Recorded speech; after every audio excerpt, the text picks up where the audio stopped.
What's going on, guys? Aaron from Top Tier Gaming here, and today I'm coming at you with a top 8 deck profile for Marincess. You know, this used to be MarincessTierGaming back at Nationals format, but I didn't actually have a regional top with the deck because I never actually got to take it to a regional. However, this regional felt like the one I wanted to take it to. I didn't really have anything else I wanted to play that much, and with all like the very FTK things going on right now, like zone locks and gimmick puppet, I really wanted a deck that had a lot of flex spots and could take on a lot of things in the meta with a really solid engine. So I decided to take Marincess, and it worked really well for me.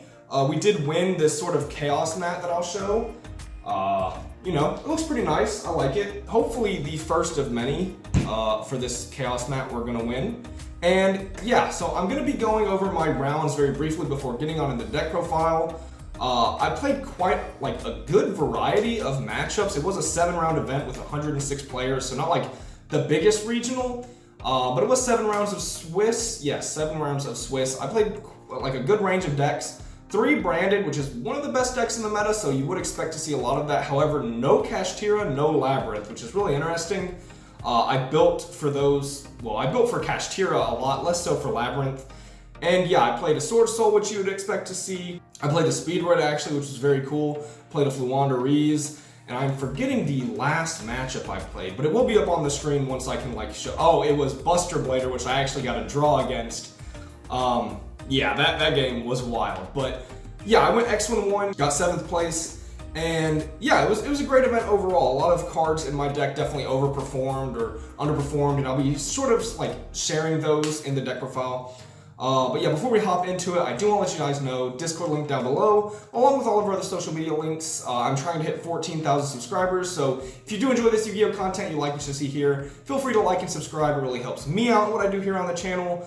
Like this past week, I've definitely had less uploads, but that happens in a lot of regional weeks where I'm leading up testing for the event, and you know, I try to do well at these so I can show you guys like cool decks that I top with, because I usually try to top with, you know, things that are a little more not meta, I guess. I don't know what word I was looking for. Rogue-ish, maybe we'll go with that. But yeah, let's hop into this Marincess deck profile. Alright, so I'm going to be going over the deck, which is a 40 card main deck, a 15 card side deck, and a 15 card extra, and just sort of explain my ratios and how things work for me at the tournament and maybe like the theory behind it. Starting with the Marincess monsters. We're going to start with 3 Marincess Blue Tang, obviously because she is just the best normal summon in the deck. She dumps a Marincess monster on summon, and she just like plays around hand traps by herself. One thing really powerful about the Marincess engine is sort of its resilience to pretty much all low impact hand traps. Like things like Ash Blossom, Veiler, Imperm, they just don't really do a lot to this deck in most hands, and part of the reason is you have so many floater effects like Blue Tang that can get you additional resources while you're comboing. So yeah, we definitely want to maximize on the best normal summon in the deck, and of course Blue Tang is one of the best cyber starters in the game outside of Circular, so yeah, she's just really amazing. We want to maximize her. 3 Spring Girl, and Spring Girl honestly was just MVP of this event for me. You definitely want to maximize 3 because she's one of the only actual extenders Marincess has. Like a big problem Cyburst decks have always had is playing past interrupts on the normal summon, and with all the like Book of Moon effects going around right now, things like Spring Girl are just so much better this format than they have been in a while. Not like Spring Girl was ever bad, like you always wanted to maximize this card because she's insane, but she overperformed at this event for me, just being able to extend past like a bunch of Mirror Jades because I did play against a lot of branded.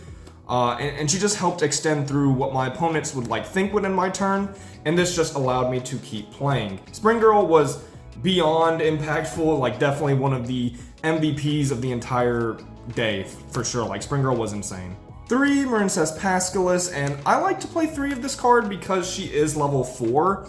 Like a way I like to play this deck, and it's not like a way you have to play this deck, but it's to access Totally Awesome at some point in your combo, and you want to maximize your level 4s to be able to do that. Not only that, but Pascalis is another way, sort of like Spring Girl, to try and play past interruptions on your normal summon. Like if you're able to put 2 bodies on field and sort of dodge things like Book of Moon and like Mirror Jade on your normal summon and things like that, then it's much easier to like play through the board. So Pascalis is one of the better go second cards for the Marincess deck. She also just has like one of the best grave effects in the deck because it's like one of the best forms of follow-up. Like you have cards like Marincess Seahorse, for example, that do have effects in graveyard, but they're not exactly like follow-up per se. and Pascalis is being able to add back either Wave or Dive or your field spell if it gets outed.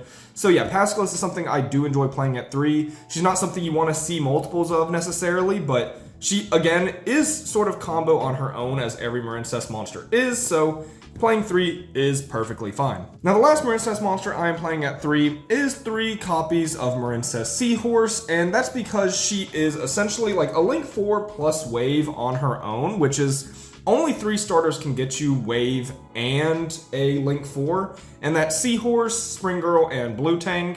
So I do want to maximize on copies of these cards as they are your best 1-card starters, but Seahorse being level 3 does actually make her one of like the less good Marincess monsters. Being level 3 is really awkward because it doesn't really have synergy into like access Toad, but as far as your Marincess plays and Link climbing, she's just one of the better like additional summons, and I don't really want to call any of the Marincess monsters really extenders outside of Spring Girl, because if your normal gets interrupted, like Seahorse isn't great.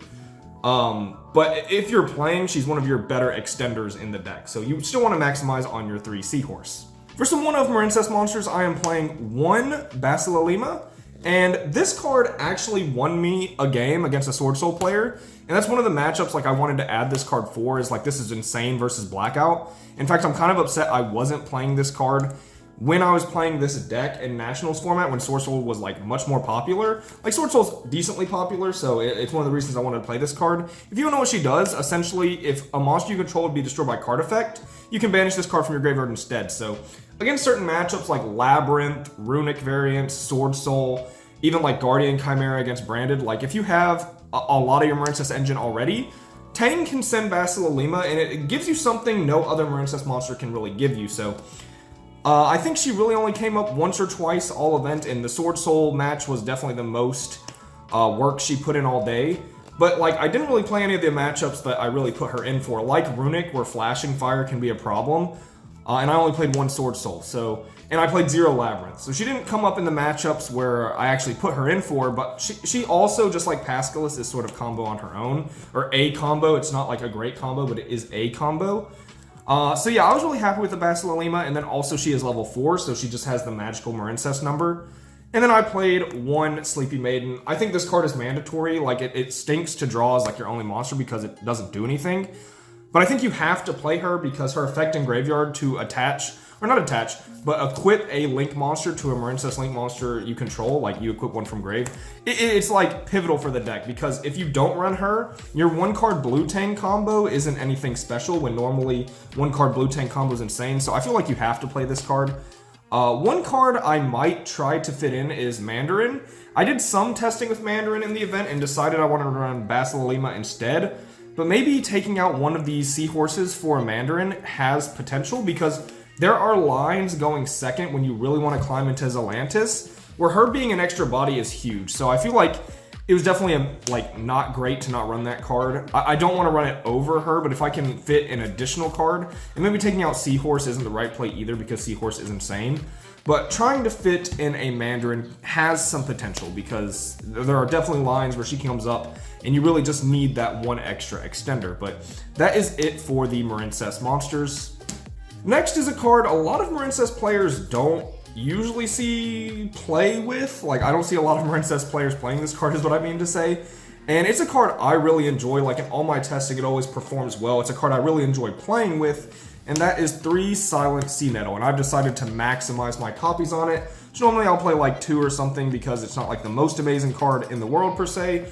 But if you don't know what this does, essentially if you control a water monster, you can special summon this card, which is great, and it's not like Silent Angler. It doesn't like lock you out of special summoning from your hand for the rest of the turn. The thing about this card is it creates a bunch of 3-card combos with like Pascalis or Dive with like Tang. A bunch of different ways to see a combo where you can access Totally Awesome before Summon 5. And there's another card that does this, which is Abyss Shark. You can run like 3 Abyss Shark and 1 Silent Angler.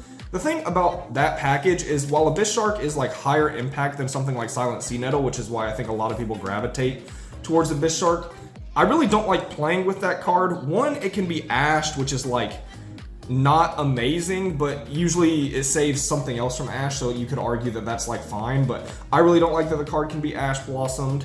You also have to run the Silent Angler, which isn't like a terrible extender, but it's worse than Sea Nettle for sure. And then it also plays very funny with Pot of Desires, so that's like a lot of reasons I tend to stray away from Abyss Shark. It feels really funky to play with personally, like I don't enjoy playing with that card. And then Sea Nettle, really the best thing about it, besides all the amazing stuff I just said about making Toad and whatnot, and being an amazing extender, is its Graveyard Effect. The Graveyard Effect is simply game winning, especially in your grinds. You can banish this from the graveyard to shuffle 3 water monsters in your graveyard back to the deck, which is really insane because it means you can totally awesome multiple times. If your board gets broken, it resets your Anemones and your Link 1s in the heavy grind games, and I really enjoy playing with this card. It feels so good to play with because it just fits in the deck so seamlessly. Unlike Abyss Shark, if you open 2 of this, you can at least like make totally awesome, and drawing multiples of this is like far less bad than something like Abyss Shark. And yeah, I personally prefer playing with this more, but you could definitely play around with some extender package, or not play any extenders at all, and then play more like go second cards. But I wanted to play more Engine in this build as opposed to some of my other Marincess lists, because now that Zelantis is out, and Zelantis is just a crazy card, like playing a little more Engine and trying to climb into Zelantis is sort of like more go second power. So I don't know, I really enjoyed this card. It was great all day, and like game 2 when I need more go second cards, I'll side it out, but I really enjoy Silent Sea Nettle. For Marincess spells, we have the 1 Battle Ocean, obviously, and the 2 Dive. I think this ratio is just very standard. You don't want to draw too many of this because, well, Battle Ocean isn't getting you anywhere on its own, and neither is Dive, but they are some of like the best cards in the deck, just being like insane extenders and help you play past normal summon again. If you draw them together, you have like a Mercy Teleport, which is huge, or if you see one and you can see Angel the other, this is just like a very standard package. And then the last Marincess card in the deck is the 1 Wave. I saw a list playing 3 of this. That's definitely not something you want to do. Like, no offense to that guy, you know, everyone plays a little different, so people tend to like different ratios, which is fine, but Wave is only good if you go first, which is like huge to remember. Like, if you're allowed to play, yeah, this card's fine going second, but you know, if you're playing a real game of Yu-Gi-Oh, your opponent's trying to stop you from playing when you go second, so you need actual good cards like Imperm, not Wave. So like, you don't want to maximize this and draw a bunch of it going second. It's just awful. And then drawing this going first can be terrible too, because if you can't play, then this obviously isn't doing anything else either. You just want to search this off of your Coral Triangle and then actually draw good cards. Like, Wave is one of the best cards, if not the best card in the deck, because it's one of the reasons to play the deck. Being immune to everything and making you unaffected by card effects is huge. And being an Imperm is great. It's like one of the engine payoffs is this card. But again, you don't want to be drawing multiple of this, even though it's not once per turn. So personally, I think playing 1 is the way to go. This is going to look a little strange. I am playing 2 Sea Nettle Mining. And essentially the theory is I was playing 3 of this, and I cut it for... I cut the 3rd one for a Basilar Lima, and it's technically the same amount of starters, you could say. Although this, like, the quality of your starter is a little better with Sea Nettle Mining. And honestly, I wish I didn't have to play this card, though. I hate this card. Like, the fact that it's so susceptible to Ash in a deck that's usually not weak to Ash at all feels really bad.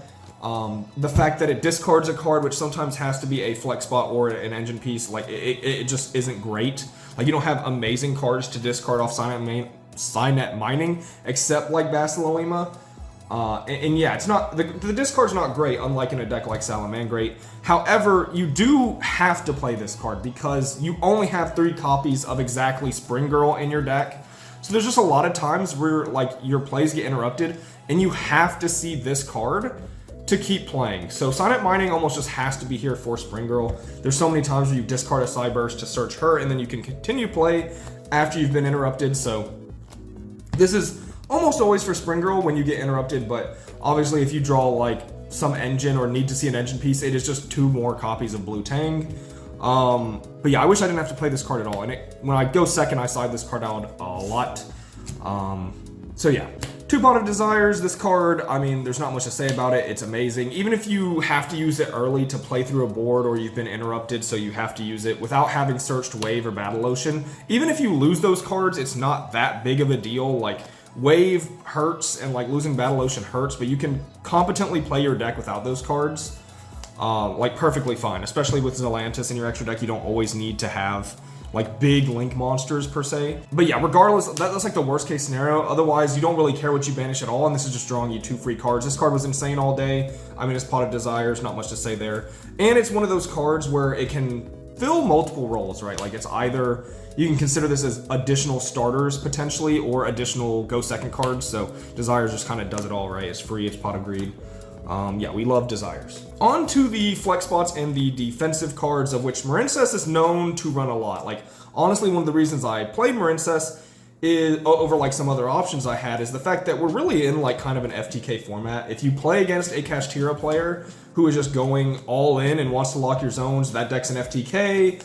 Branded going for, you know, expulsion stuff is just an FTK. So I really wanted a deck that could fit, you know, a bunch of defensive cards with a solid engine that can deal with a lot of that for that reason. So that was one of the reasons to play Marincess right now, is the just sheer amount of defensive cards it can play. And I went with 3 Triple Tactics Talent. This card is very solid because your end board is a Nibiru token, and you kind of have to play knowing the fact that your end board's a Nibiru token. Yes, we have lines that go in a totally awesome early, but that's not a guarantee. You have to draw correctly to see that line. So oftentimes your end board is a Nibiru token, and I think I got Nibiru'd 11 or 12 times today. And I think I only lost because of Nibiru once or twice. So Nibiru hurts this deck, don't get me wrong, but if you're building your deck in a way where you know you're going to get nibbed and it's about setting up the correct follow-up and interrupts through nib, you know, that's what you're trying to do. And Tactics is a really way for, like, a good way to do that. Also, if they end up ashing or hand trapping something earlier and you can look and take nib, that is a huge advantage as well. So this card just fits in Marincess very nice. Some people ask about Thrust. I don't know, I think you could play Thrust, and it's like fine.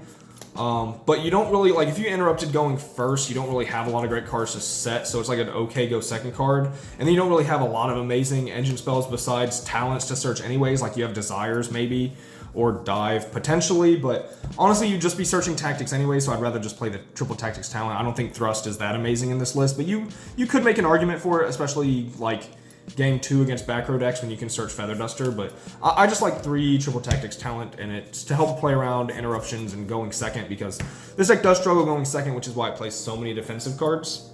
Next, I have 3 Book of Eclipse, and the theory behind this card is great, right? Like, it's a huge blowout to a lot of crazy end boards like Kashtira's, like even Tearlaments per se, or Sword Soul, just a bunch of end boards this card is amazing versus, but mostly for Kashtira, which I did not play any throughout the event, so this card was not amazing for me. In fact, I played a bunch of Branded where this card is very subpar.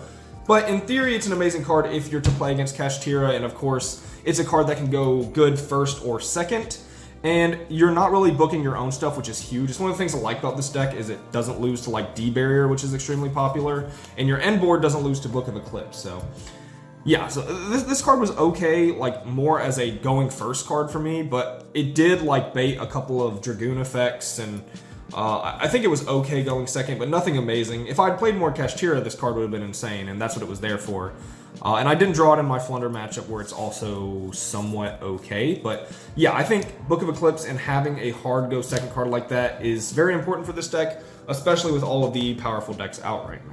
Next, for the more standard like hand trap stuff, I'm playing 3 Ash Blossom. Nothing to really say here. Brandage in the format. This card's insane. It stops Thrust. It stops just like a bunch of insane cards. So you want to be playing this. 3 Imperm. I'm sort of maximizing like the best hand traps in the format, which are the 3 Ash and 3 Imperm. Imperm overperformed for me so hard. Like, this card was putting in extreme work. Every time I drew this against Branded today, or not every time, but like there were 3 notable times where I drew this against Branded, where normally Ash can be like, you know, an FTK.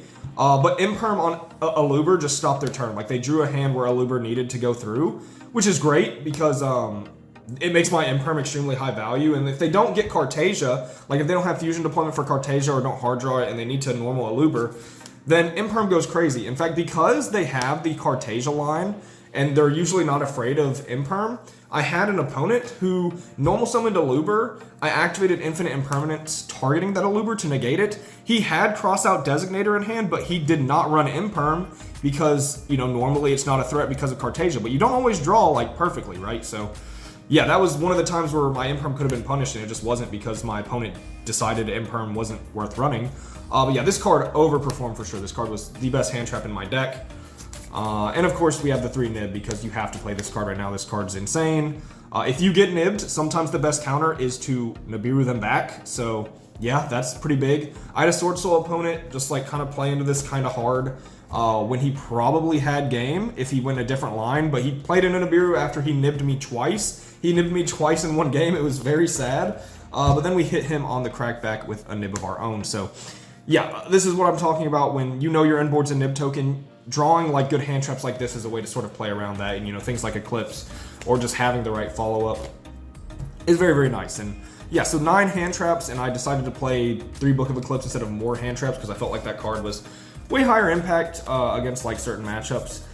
Normally you'd want to play more hand traps, but again, I chose to run the Silent Sea Nettles as more engine. You could definitely take those out for more hand traps, maybe like Drolls or Veilers or other good cards, but I personally like the Silent Sea Nettles. So yeah, that is all I have to say about the main deck. It is 40 cards. On to the extra deck, which is mostly standard. It's a little different from how it has been in the past because of Kashtira, which means you have to make some cuts here and there. You don't really want to lose to Kashtira just ripping the best card in your extra deck. So we're playing double Blue Slug, which is very standard. No need to go 3. They're not really targeting this card anyways. 2 Sea Angel, though. You really don't want to play one of this and have it get ripped turn 1. That would be awful. So I think I've had a lot of builds in the past, even Nationals format, where I was playing 2 of this anyways, but now it's like solidified at 2. 2 Coral Anemone. Sometimes you wish you had 3 of this in your longer grind games, but we are playing the Silent Sea Nettles, which made that almost irrelevant. So yeah, 2 of this is perfectly fine as well. You're just like link climbing into these. 1 Triangle, which eats a lot of Kashtira banishes, but you can't really play 2 of this. And then 1 Marbled Rock. These are obviously your insane link 3s. Obviously Coral Triangle is just like arguably the best card in the deck because when you get nibbed and you have this in graveyard, it's just insane because it's your best follow-up if they try to break your board. Yeah, honestly, Coral Triangle's follow-up is one of the best things about Marincess. And then we have the Marincess Link 4s. We have the Argonaut, which is your real interrupt. It's really good into Branded because, it negates the effect. And it's not like negate the activation. This card's always insane. Like, Argonaut's been one of the best pieces of support they got out of their set. And then 1 Bubble Reef, which is very good, especially with Zelantis, because you can, like, bring back big bodies and then turn her into Zelantis. It's very nice. And yeah, that's it for Marincess Link monsters. Pretty standard, nothing really weird there. Like, none of that really played around Kashtira except arguably Sea Angel. But I like 2 Sea Angel anyways.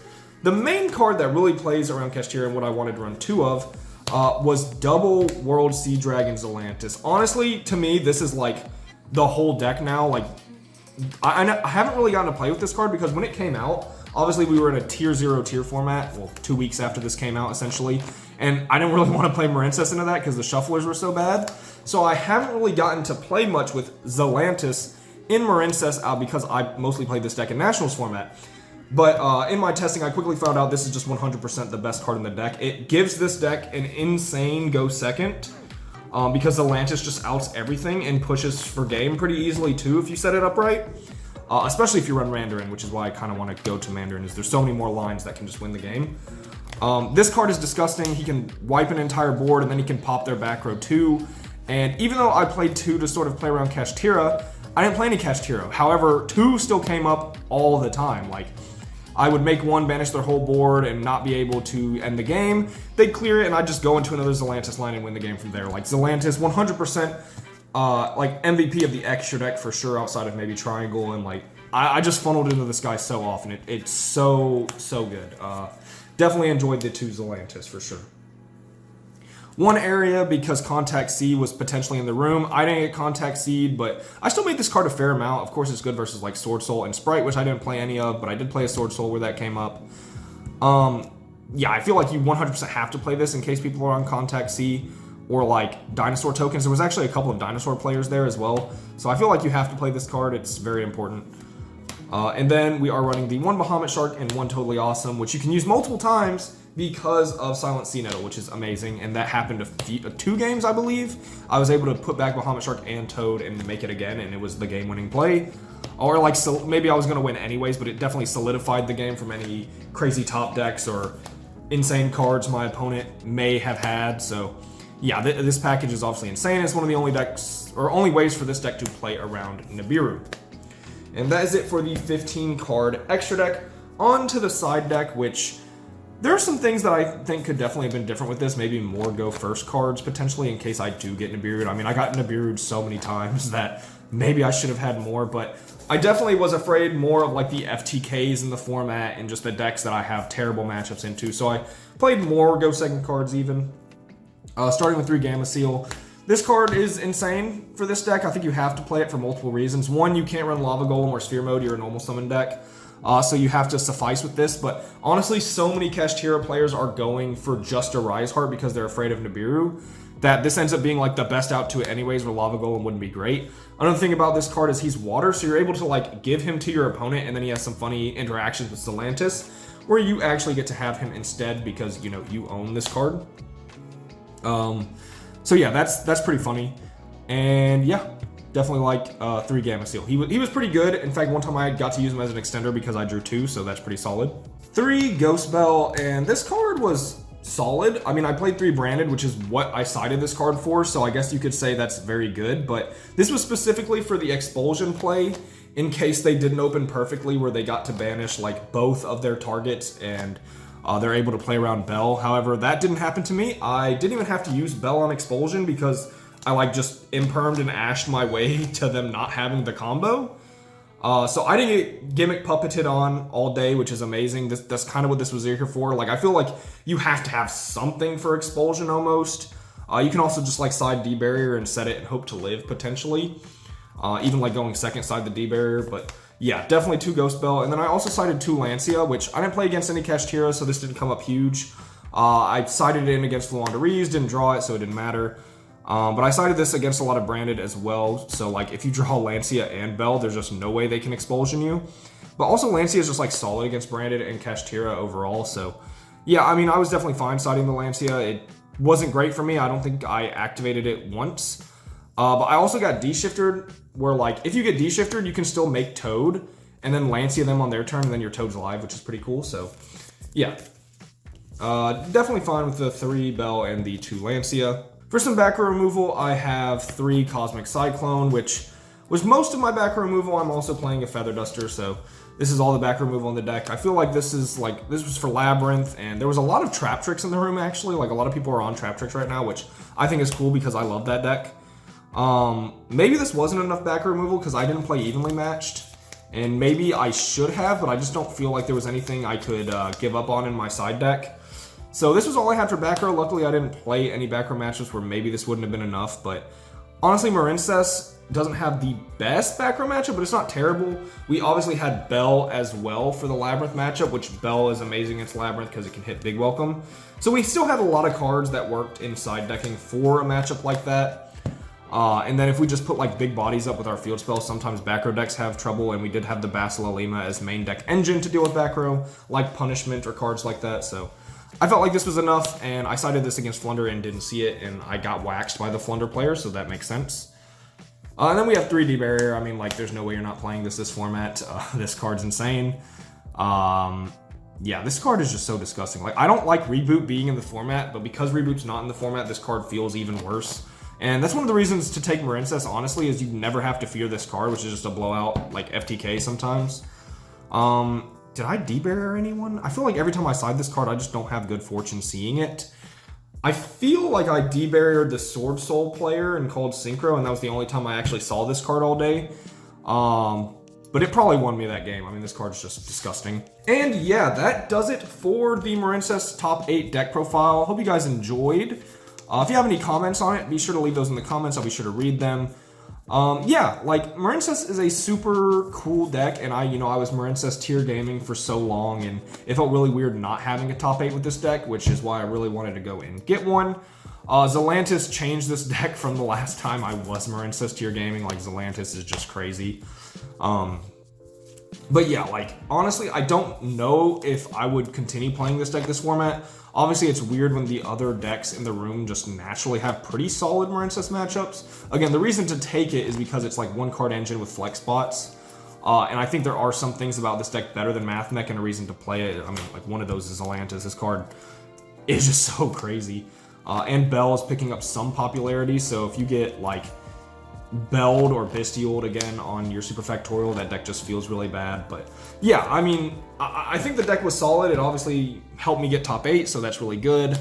But yeah, as far as like the deck's concerned, it does have some rough matchups, like Kashtira just putting up a macro, so if you don't draw the right flex spot, it can be really tough. So, but yeah, hope you guys enjoyed the profile. If you did, leave a like and subscribe. This has been Aaron from Top Tier Gaming. Bye, YouTube.